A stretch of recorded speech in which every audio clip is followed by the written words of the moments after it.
Yo, what's up, Lowrider family? Welcome back to another episode with Lolos and more. In this video, it's more about information. I know I mentioned before I was gonna make a small video of why you need a slip yoke and modify your trailing arms depending on what you want to do, and then a little bit about bridges real quick, but we'll do the trailing arms now. I made the board a couple of days ago, but my kids messed with it, so I'm missing pieces. But I don't think I'm gonna talk about this one that I had over here, which was moved back using stock mounts. I think we're gonna go ahead and forget that because that's more for hoppers, radical hoppers, and stuff like that. We might just leave that one alone. But anyways. So, right here we got the stock suspension. Let me turn on the light. Hold on. Okay. So here we got the stock mounts, stock trailing arms. So I roughly put the trailing arms on how they kind of would be, in the area. Okay, so when you add hydros to a stock suspension trailing arm setup, from stock, the pumpkin on the axle is already perpendicular or parallel. I don't know what it is, but it's pretty much straight with the dry shaft. Okay, and with the suspension, there's a little bit of play of it, like that on stock suspensions. That's what they're meant to do, a little bit of play. But when you add the hydros, depending how high you go, the pumpkin is gonna be going downwards. At this point, you're already binding up the U joint, the universal joint or whatever, with the dry shaft and the pumpkin. You're binding it up, and if you cruise with it raised, this is where you start hearing clicking, click, click, click, click, click, depending how fast you're going. So that's what you're gonna get out of a stock suspension in the back, because from stock it's meant to be straight just like that. Once you add the hydros and go up, that pumpkin right away starts going downwards. It pivots down right away as soon as you start going up. So that's why on stock trailing arms, you won't see people cruising with the rear end up. Okay, so that's that part. Obviously everybody knows that, but I have gotten a lot of questions about trailing arms and high lockups, so that's why I'm kind of doing this video. Hopefully it helps. I'm not gonna be 100% describing everything, but at least it'll give you an idea of what you'll be doing. So in this case, if you install your hydros and you keep everything, the trailing arm stock, then don't expect to drive with a high lockup. Okay, this is like strictly for just raise up and go down type setup. Okay, so now next one we have here is stock trailing arms, but with the dropped uppers. So as you guys can kind of tell, I kind of drew this line up here by dropping the upper control arms. I know for sure Black Magic sells drop mounts. I don't think they sell drop mounts for the lowers, but you can make your own. But once you drop the lowers, it's kind of sketchy, but as long as you know how to weld, you can go ahead and do it. If you drop your lowers and if you drop your uppers, then you'll get a higher lockup. But the same thing goes as you won't still be able to drive with the rear all the way raised up, and this is why. So with just the uppers dropped, once in a while, as you guys can tell, the pumpkin is kind of pivoting up Sometimes, depending on the car, the the pivot kind of changes just a little, not this drastic. Um, so so as you go up, as you guys can tell, the pumpkin is not yet. Um, as you can tell, my board doesn't work that well. But anyways, as you go up, you can tell that the pumpkin isn't really binding up with the it's broken, with the drive shaft, as you guys were seeing as it, as you lift up the car. That's because it's keeping the pumpkin of the axle more straight than pivoting down, binding up with the drive shaft right away. So dropping your upper mounts, you'll be able to get away with it just a little bit to actually drive with the rear up quite a bit. Not super high, but quite a bit. Hopefully that made sense. Okay. But anyways, at this point, you can get away with not putting in a yoke, a slip yoke, but it's recommended. As you guys can see, okay, for example, we'll create an invisible line right here where the pumpkin is. All right, let's say from here to here is about, I don't know, let's just pretend 2 inches. As you raise the car up, you can tell that the pumpkin goes forward.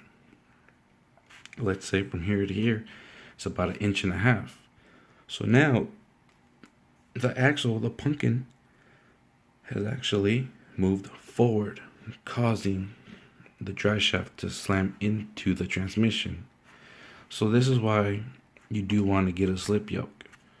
Alright, and I recommend getting slip yokes installed on drive shafts by a drive shaft shop, a shop that specializes in them. If you know how to do them, good. If you don't try it, because drive shafts do need to be calibrated, not calibrated, but they do need to be, oh man, they put weights on them, okay, just so that they don't, make a weird sound when you're going down the road. So they have to add weights just like wheels. Your wheels have to be balanced. Yeah, that's the word I'm looking for. The drive shaft needs to be balanced. All right, so that's it for that. And post report broken. Next thing we go to is moved mounts and using extended trailing arms. So in this case, the people that would normally do this setup here are people that are hopping their cars or are what's it called? Or just want a high lockup, period. So in this case, the pumpkin stays where it's supposed to be in the wheel well, stock wise, it'll look stock, but they'll move the mounts of the trailing arms. Okay, once they move the trailing arms, it all depends where they want to put them. They can put them. They'll pretty much just drop it, and then move the mount forward, or they'll drop the upper trailing arm mount close to the mount for the lower. They'll move it around this area, and that way they'll get a high lockup. But we'll just pretend that they dropped it and extended out the mount on the car, keeping the axle and the wheels in the middle of the wheel well in the back. Doing that, hopefully this one doesn't break away too, but as you go up, they will also, think about this part. They'll add a little bit of extended upper just so that they can cruise with it up, because as you guys can tell, the pumpkin is not binding a whole lot with the axle with the drive shaft. As you guys can tell, in this pivot area, you can still drive with it without the joint connecting the axle and the drive shaft. It won't bind. so it won't cause it to bind. But as soon as you get, to a point around this area, then you'll have an issue. But that's why when you move your mounts and all that stuff, they'll purposely move the axle. They'll pivot it up when it's setting down, when it's set low right now. And when you raise up, you can drive with it pretty high. Like I said earlier, I was gonna do this one, but it's mainly for hoppers, and but it pretty much goes under the same scenario as this one. But you can use your stock mounts, but you'll end up pushing your axle back into the wheel well towards the back of the car. So hopefully this is just to show you guys when you need your slip yoke and why you would need extended arms, depending on how high you want to go on your car. Alright, so hopefully that helped on the trailing arm and slip yoke part. When you're at this stage, you don't have to, but don't drive with it up. Okay, when you're at this stage where you just drop your uppers, you'll be able to get away with driving it a little bit higher than stock, but I do recommend at least get that slip yoke so you don't run into issues. At this point, of course, you want to run a slip yoke and move your mounts and then adjust or extend your trailing arms. But your upper mounts, Black Magic does sell drop mounts for upper trailing arms. I believe they sell it for, of course, G-bodies, for caddies, and I think, don't quote me on this, but I think maybe Impalas. But I know for sure G-bodies and Cadillacs. Okay. So now we're moving to bridges.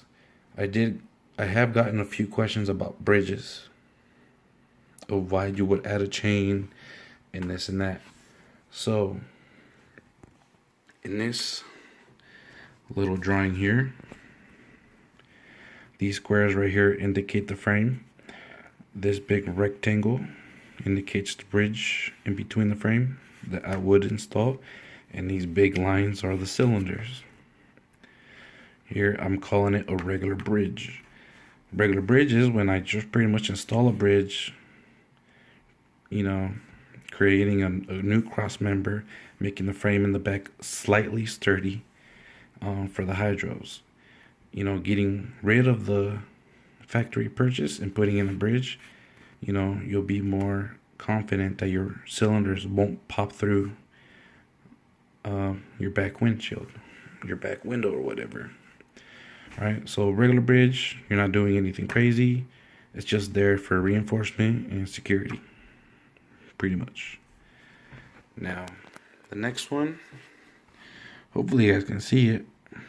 Next one right here is we got a chain bridge used for height. This is where guys don't want to overlock or go too high. So what they'll do is they'll want to put chains just so it'll stop the rear from going up too high. For example, if they're gonna go with this stock trailing arms and stuff like that, this is sometimes you'll see these chains on stock rear suspension, because they don't want to go too high and they want to try and cruise with it as high as they can in the back. So that's why they'll put chains, just for ride height. Alright,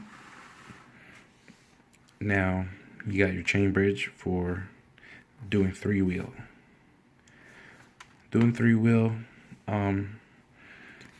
You might want to have some short chains, but if you have extended modified trailing arms, then this won't apply to you. You can have the chains longer.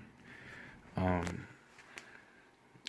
almost the same thing as the bridge if you're going to use it for height. Chain bridge, pretty much if you want to raise the front driver corner, then you'll raise up your rear cylinder, and it'll create a pivot on this chain right here. It'll create a pivot. It'll also push down on your axle. So this is when you actually want to reinforce your axle, because if you don't, your axle is going to start turning into a U. It'll start bending your axle real bad, because to create a pivot right here with this chain, this cylinder right here is going to have to put a lot of pressure as it goes up to create this pivot to be able to pick up the front corner. Okay, but if you go this route, if you build your bridge to be a chain bridge for three-wheeling, I do recommend you reinforce your bridge. But first of all, if you're going to be three-wheeling, I recommend you use thicker metal, thicker U-channel or C-channel, whatever you want to call it, or whatever the stores call it these days. They used to call it C-channel, but where I buy it, they call it U-channel now. Make sure that it's way thicker than a quarter inch. Make sure it's at least a half inch or 3/4 inch thick metal if you're going to be using it for this purpose. And I still would recommend reinforcing it. People ask, how can you reinforce a bridge? So looking at the bridge from the top of the bridge, not from the underneath, not like that underneath, but on top. So right here, we're looking on top.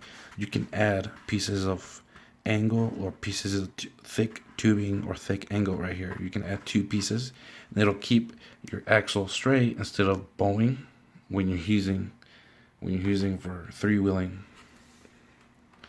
All right, you can use it. You can reinforce it on top or reinforce it on the sides, depending how much room you have underneath your car.